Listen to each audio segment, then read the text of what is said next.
पिछली बार 2019 में आपकी स्थिति बहुत मजबूत थी।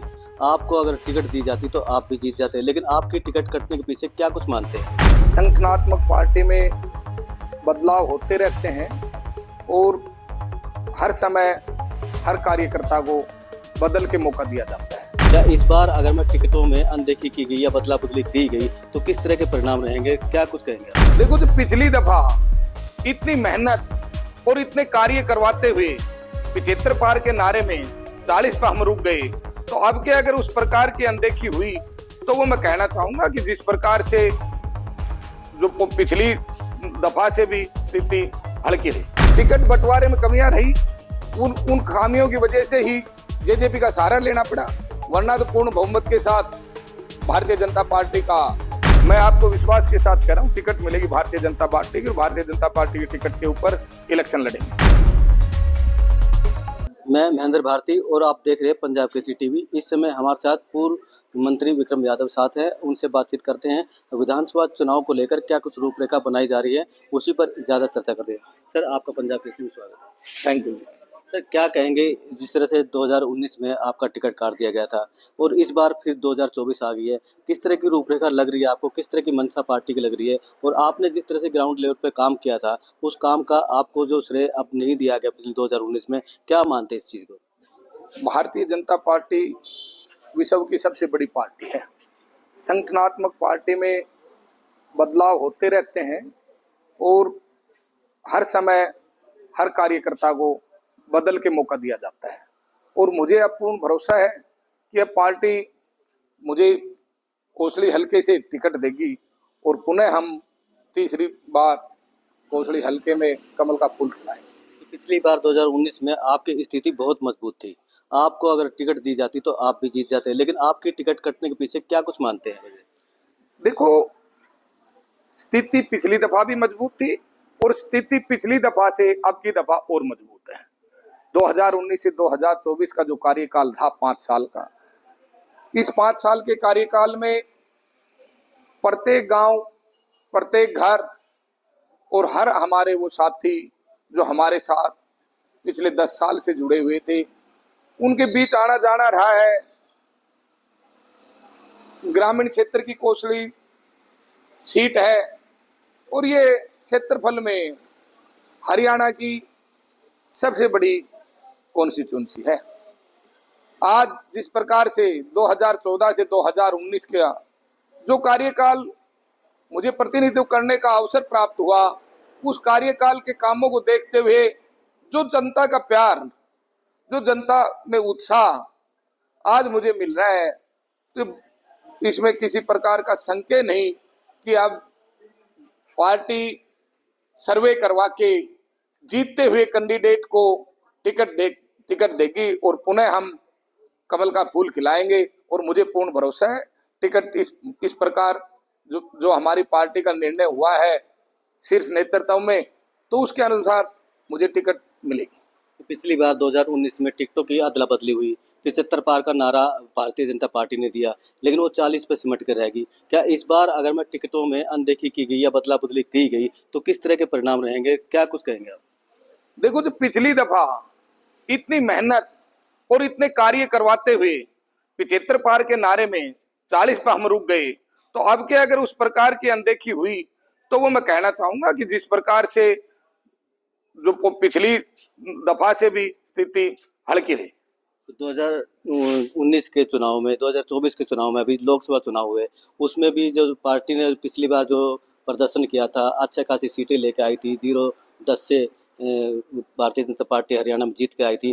क्या लगता है 2024 में जिस तरह से चुनाव हुए लोकसभा के 5-5 पर सिमट कर रहेगी? अगर टिकटों में फिर से बदलाव किया गया तो क्या कुछ स्थिति बदल सकती है?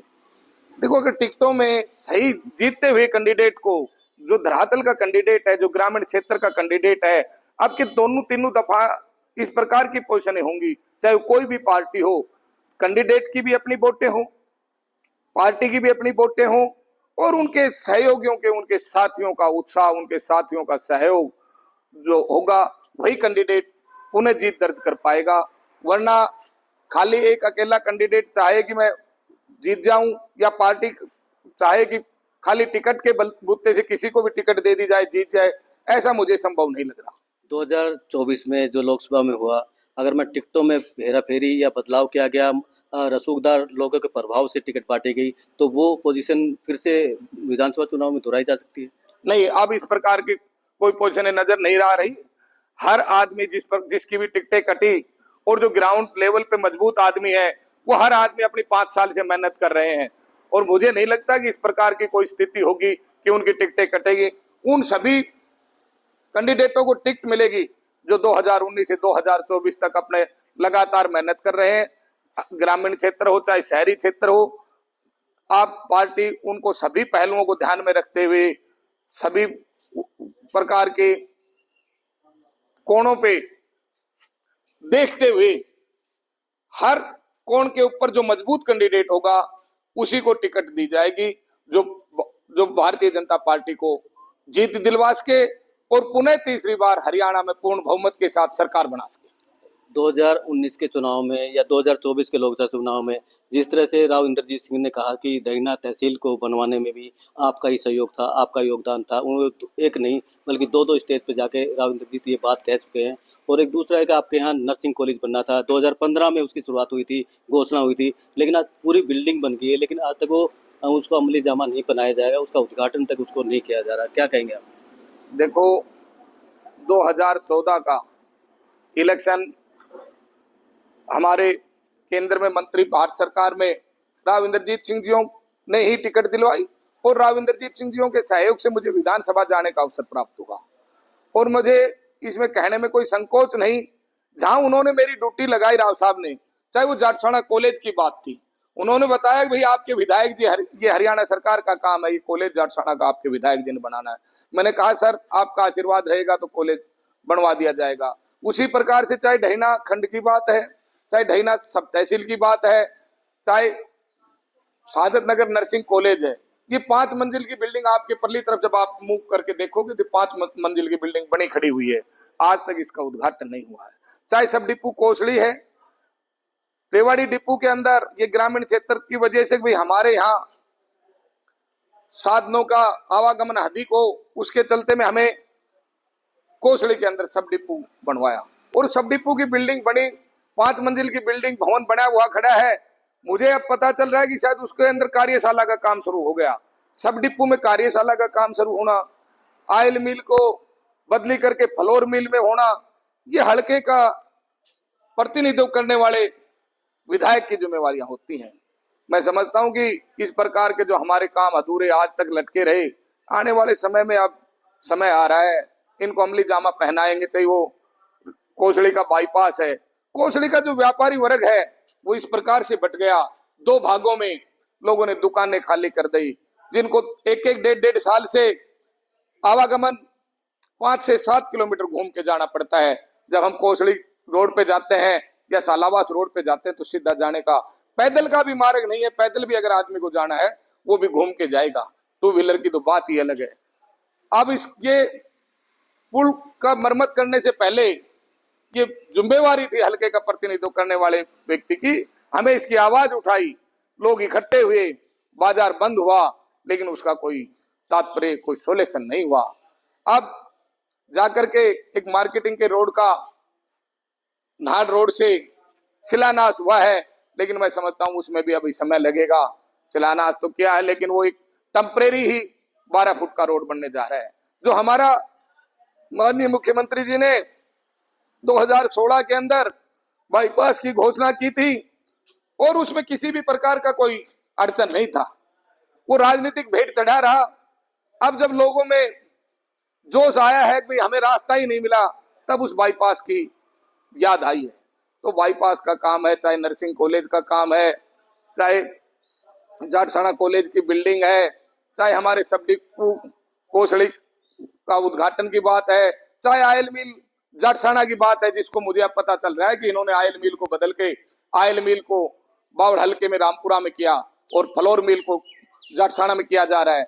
ये मेरा ग्रामीण क्षेत्र है, इस ग्रामीण क्षेत्र में लोग सरसों की फसल उगाते हैं और सरसों की फसल बेचने के लिए हमें यहाँ हैपेड डिपार्टमेंट के द्वारा ऑयल मिल लगवाने के माननीय मुख्यमंत्री जी ने घोषणा की और उसको अमली जामा भी हमें पहना दिया।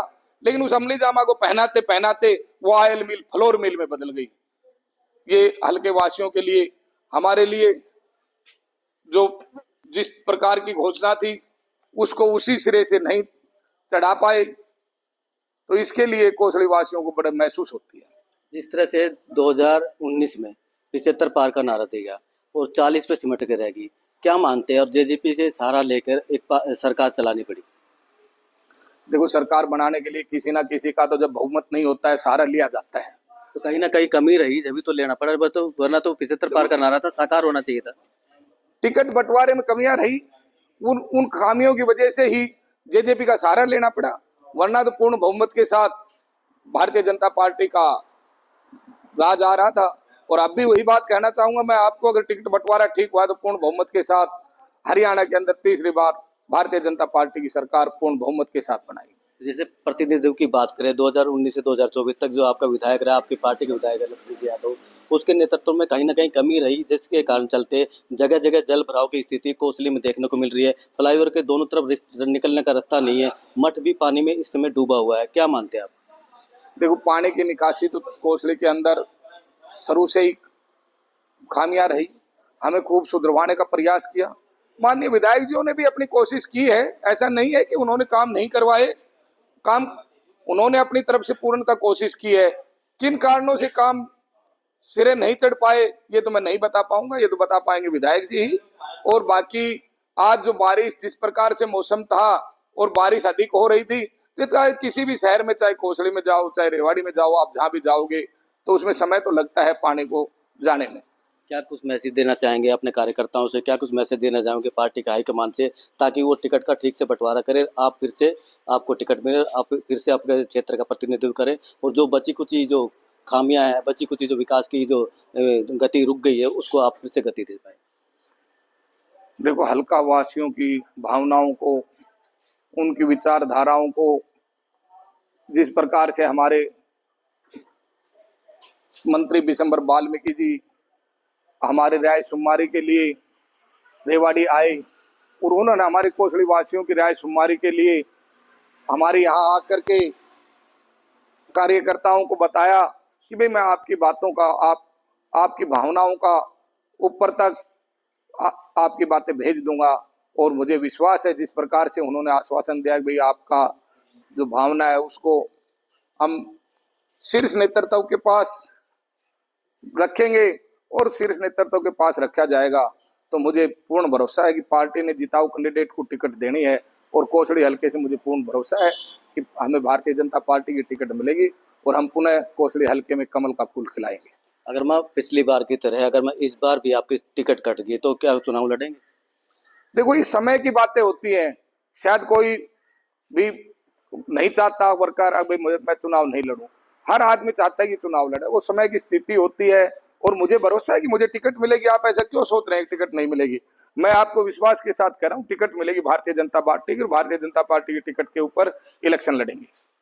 जो क्षेत्र की जनता है वो मांग कर रही है कि आप फिर से आए, फिर से जिस तरह से आपने विकास कराया था, तो आप टिकट नहीं मिलेगी तो क्या नहीं लड़ेंगे? जब आप कह रहे हैं ना नहीं मिले, मैं कह रहा हूँ टिकट मिलेगी। आप सोच क्यों रहे हैं? जिताऊ कैंडिडेट को टिकट देनी है, भारतीय जनता पार्टी की पुनः तीसरी बार सरकार बनानी है, और भारतीय जनता पार्टी की सरकार तभी पूर्ण बहुमत के साथ बनेगी जब हर हल्के के अंदर जीतते हुए कैंडिडेट को सर्वे के अनुसार टिकट दिया जाएगा। और अब की दफा ऐसा कुछ नहीं होगा। कोसली विधानसभा में नहीं, हर विधानसभा में उस कैंडिडेट को टिकट मिलेगा जो भारतीय जनता पार्टी का कमल का फूल खिला सकेगा। देखिए, इन्होंने साफ शब्दों में कहा है कि उस कैंडिडेट को टिकट दी जाएगी इस बार जो भारतीय जनता पार्टी का कमल जो खिला पाएगा, क्योंकि पिछली बार जो टिकटों में हेराफेरी हुई, बदला बदली हुई, तो उसी का परिणाम रहा कि 75 पार का नारा पार्टी पार नहीं कर पाई और 40 में सिमट कर रह गई, और उसके बावजूद उन्होंने जेजेपी का सहारा लेकर सरकार चलानी पड़ी। इसीलिए विकास की गति कोसली में धीमी पड़ी। और नेतृत्व की बात की जाए तो नेतृत्व में कहीं ना कहीं कमी रही, जिसकी वजह से आज बरसात के मौसम में जगह जगह जल भराव की स्थिति देखने को मिल रही है। पंजाब केसरी टीवी, महेंद्र भारती, रेवाड़ी। हमसे जुड़े रहने के लिए हमारे YouTube चैनल को सब्सक्राइब करें और नई वीडियो की नोटिफिकेशन के लिए बेल आइकॉन को दबाएं। अगर आप ये वीडियो Facebook पर देख रहे हैं तो लाइक जरूर करें और ज्यादा से ज्यादा शेयर करें। धन्यवाद।